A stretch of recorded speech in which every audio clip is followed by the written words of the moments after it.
আজকে আবারও একটা ড্রাগন ফলের ভিডিও নিয়ে চলে এসেছি। তো আজকে আমার ক্যামেরাম্যানকে তো দেখতেই পাচ্ছ, আজকের ড্রাগন ফলটা সাইজে একটু ছোট, কিন্তু আজকে একটা রেড কালারের ছিল। চলো ফলটাকে এবার কেটে দেখা যাক। তো আমি আজকে ড্রাগন ফলটাকে একটু অন্য স্টাইলে কাটছি। ইউটিউবে একটা ভিডিওতে দেখেছিলাম এরমভাবে কাটতে, তো আমিও আজকে এরমভাবেই কাটাটা ট্রাই করলাম। তোমাদের কার কার এই লালটা খেতে ভালো লাগে অবশ্যই জানিও। আমার তো লালটা খেয়েই বেশি ভালো লাগলো, আর ফার্স্ট টাইম খেলাম আমি এটা। চলো এবার ফলটাকে কাটা যাক। আমি তো কাটতে কাটতে একটু টেস্ট করেও দেখে নিলাম, খুব মিষ্টি ছিল এটা।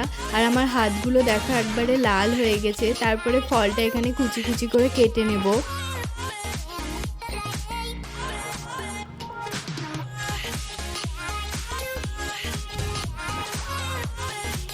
এখানে আমার কাটা হয়ে গেছে, আমিও খেয়ে নিলাম, আমার ক্যামেরাম্যানটাকেও খাইয়ে দিলাম।